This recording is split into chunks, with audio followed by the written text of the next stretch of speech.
Hello guys, so last weekend nasa Sarap Buhay camping kami together with King Riot. Yeah. Kasama namin yung mga grupo namin, and yung isang grupo na enjoy namin yung Ala Camper. Actually, nagpunta lang kami doon para sumali talaga sa event and mag-support Mag-support sa camping, and support na rin kay Boss Jack sa kanyang Sarap Buhay Camping. Yan.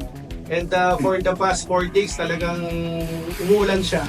Walang tigil Tayo lang. nilantaran ng ulan. So, yung mga bata hindi masyadong nakapag-enjoy. So, Kasi wala tigil din talaga ng ulan eh. tigil ang ulan, hindi sila makapaglaro. Nasa loob lang sila ng ating camper na ginawa nilang playground yung camper shell natin. Yun ang kagandahan nun pag may mga bata. Yun ang kagandahan, sila nasa loob.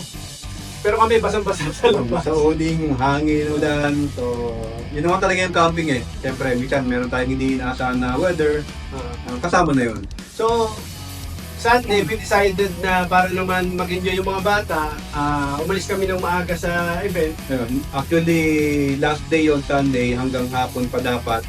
Hindi na namin tatapusin kasi nga para mapagbigyan naman yung mga bata na mag-swimming. Swimming. Kasi nandun kami sa area, so hot spring. So anyway, nakaligpit na kaming lahat. Pangalis na kami. Actually, okay na yung convoy yan. Paikot na kami, pa-exit. Pag-exit namin, dadaanan namin yung stage ng ating event. Then eventually, biglang tinawag yung may raffle sila eh. May mga binigay na ticket. So natawag yung una yung sa akin eh.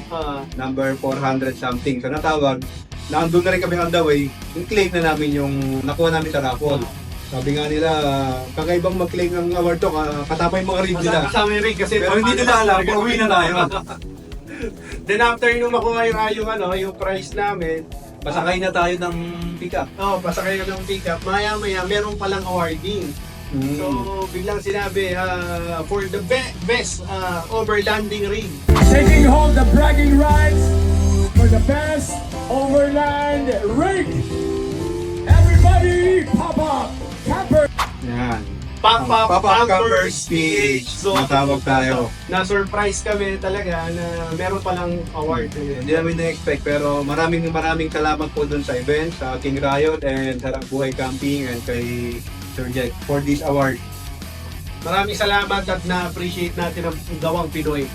First in the Philippines, luxury, comfort, and durability. Saka medyo, yun nga, durability, na-testing natin dun sa off-road truck nila na hindi rin nila yung na-expect na itatakbo natin yung camper natin dun sa malungsak na... Tingin ko, dahil dun kaya tayo nag-award. Pwede. So, talagang side by side yung camper natin with the pickup, talagang intact. Walang nangyari. So, napatunayan natin. So again, maraming salamat kay Boss Jack, Sarap Buhay Camping, King Riot, Yan, for the event. for the event. And again, this is Neo, And Jen, and we are the Pop-Up Campers PH.